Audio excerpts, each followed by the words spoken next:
Within the first 10 seconds, videos on YouTube usually lose a third of their viewers. And after a minute, half of them are often gone. In my case, that could be down to me and my video. But it could also have something to do with the fact that we are increasingly unlearning how to endure boredom. With screens permanently present, above all through smartphones, we have declared war on boredom itself. No moment must pass unused or unentertained. Even mundane activities like hanging up the laundry get filled with a bit of background music or a podcast.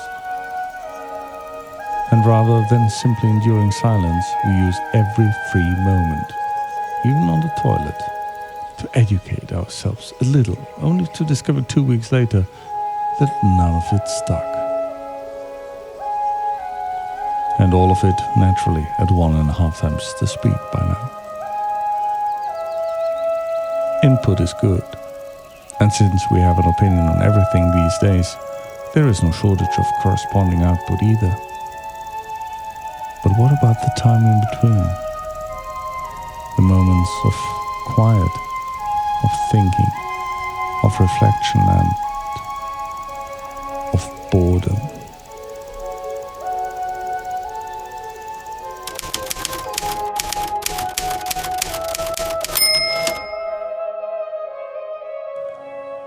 Picture a monk sitting alone in a cell. The Egyptian desert, 4th century.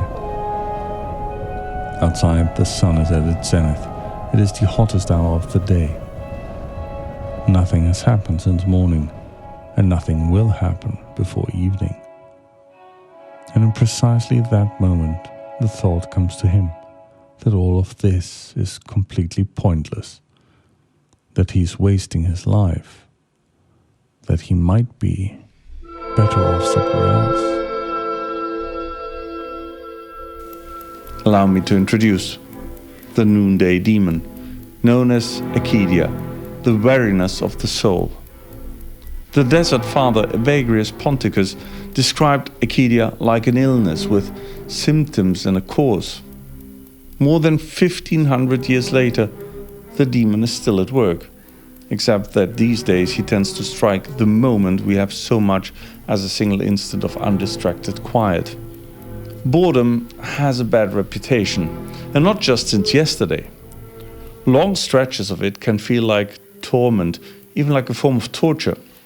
The old saying that idleness is the beginning of all vice probably originates in the Middle Ages, but gained its real weight from the Reformation onward, and was later distilled by Max Weber into the Protestant work ethic, the attitude out of which Homo economicus eventually emerged. But there have always been other views as well. Aristotle once said, "We work in order to have leisure." Our word leisure, incidentally, comes by way of Old French from the Latin licere, meaning to be allowed. Leisure, taken literally, is permission. And boredom is exactly that. Permission to reflect, out of which something new can grow. More than that, I would say it is the space in which the thing we later call an idea happens in the first place. Spring of 1790, Venice. Goethe is stuck there, waiting for the Dowager Duchess, who is running late. It is cold. At the beginning of April it even snows. His lover is far away in Weimar, and the city he had admired on his Italian journey he now finds hideous.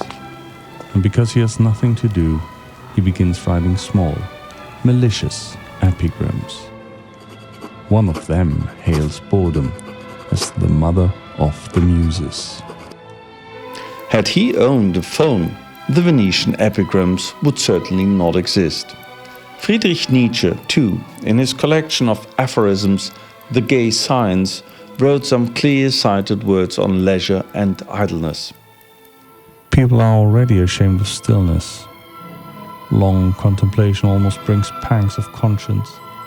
One thinks with a watch in one's hand, the way one eats lunch, eyes fixed on the financial pages. One lives like someone who might constantly be missing out on something. Better to do just anything than nothing. This principle, too, is a noose for strangling all cultivation and all higher taste. As an aside, the question of guilt was later taken up by Giovannino Guareschi, the creator of Don Camillo and Pepone, when he wrote in 1949, "Man's finest achievement was imagination. Now progress has declared imagination a guilt." So we see two things. Many great thinkers of the past were well aware of boredom standing as the antechamber of creativity and saw it increasingly threatened, above all by the cult of productivity. And today, well, by now there are refrigerators with screens that display advertising, and BMW has taken to running Spider-Man trailers across the displays of its newer cars. Human productivity seems largely exhausted, so the maximizing simply shifts into consumption instead. And even the supposedly harmless entertainment we consume on YouTube and other platforms, this video included, serves directly or indirectly nothing but consumption. Then again, these gentlemen thinkers and this poor man Steven Seagal can claim all sorts of things, but is there any evidence for it? A bare room at the University of Virginia. The participants in the study have to hand over anything that could distract them. The task seems simple. Stay awake for 15 minutes in silence and face nothing but your own thoughts. On the table lies a button. Press it and you receive a mild but painful electric shock. During the briefing, everyone has tried it once, and afterwards they stated that they would pay money not to have to experience it again. In the middle of that silence, however, the button offered painful distraction from their own thoughts. 2/3 of the male participants and 1/4 of the women chose the pain rather than endure the silence. The study is called Just Think: The Challenges of the Disengaged Mind. It comes from Timothy D. Wilson and was published in Science in 2014. The numbers should be taken with caution, as with almost all studies of this kind. The test group was very small. But the direction of the findings is unmistakable, and it raises the question of what these people were running from. To answer that, you have to know what happens in the head when supposedly nothing happens. Because in the early 2000s, the neuroscientist Marcus Reichel made a discovery that seems counterintuitive at first. In states of rest, when you're simply lying there and supposedly thinking of nothing, the brain uses barely less energy than it does during highly complex cognitive tasks. So it doesn't switch off, it switches over. As soon as a goal-directed, outwardly oriented task ends, let's say navigating traffic, it powers up a different system, the so-called default mode network, DMN for short, our actual default mode. The DMN takes on a whole range of jobs. It remembers, it sorts, it simulates, it goes back over the past, plays out the future, and works out who you actually are. It is what plain language has always called letting your thoughts wander, and what scientific jargon now labels mind wandering. For a long time, it was taken for idling, but by now we assume that a considerable share of the brain's real work is done here. So, whoever avoids the emptiness is not merely avoiding an unpleasant feeling, he is preventing the processing of everything he has lived through. That glance at the phone, so unavoidable these days, switches on the opposite, the so-called task-positive network, TPN. It behaves antagonistically to the DMN. When one is on, the other is off. And because the phone is almost always within reach, our actual default mode has by now become the exception. The Harvard professor Arthur C. Brooks describes the resulting vicious circle in his new book, The Meaning of Your Life. Because boredom often raises uncomfortable questions about the point of one's own existence. People flee, exactly as in an addiction incidentally, into digital distraction. And with that, the capacity to endure unstructured time declines as well, which is an unpleasant prospect above all among adolescents, because what we're dealing with is the creeping loss of the ability to make meaning from within. So the people in that bare room in Wilson's experiment were not fleeing the silence as such, they were fleeing the questions the silence was asking them. Because boredom isn't always a quiet loading screen before you go and paint the Sistine Chapel. It also carries considerable potential for frustration and aggression. The educational psychologist Thomas Goetz has defined different types of boredom, and the decisive line between them runs where the coloring tips into the negative. As long as it stays at least neutral, the mind can wander and explore. Once it tips, however, what follows is restlessness, aggression, and finally an apathy that resembles depression. The actual effects of boredom on creativity depend heavily on the setup. The most cited study comes from the psychologists Sandy Mann and Rebecca Cadman. They had their subjects copy phone numbers out of a telephone book by hand and then set them a creative task. The copyists did considerably better than the control group, and a third group, who only had to read the telephone book, did better still than the copyists. The less there was to do, the more occurred to people afterwards. But the Regensburg researcher Julia Hager, however, found the opposite. Boredom that arises during a creative task diminishes performance. Only she's measuring something else. With Mann and Cadman, the emptiness comes before the task. With Hager, it comes in the middle of it. Both can be true. Emptiness beforehand helps, emptiness in the middle gets in the way. Professional artists could tell you all about it. Hearing a Beethoven sonata may be a fulfilling experience, but practicing one daily for weeks and months is not always a particularly creative process, or rather, it takes a great deal of experience and deliberate stimulus to make that process interesting. Let us return to the desert once more. The concept of Acedia now becomes clear, because it describes precisely not the well-earned rest after work is done, but the slide into the darker regions of the soul, where the noonday demon does its work. Which also explained why the instruction of Evagrius Ponticus turns out to have been instinctively correct.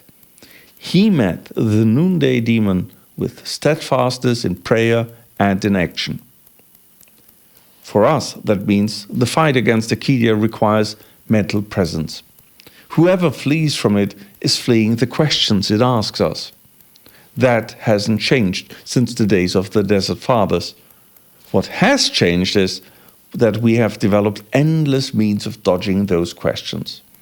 The smartphone is probably the most sophisticated Acedia avoidance machine ever devised.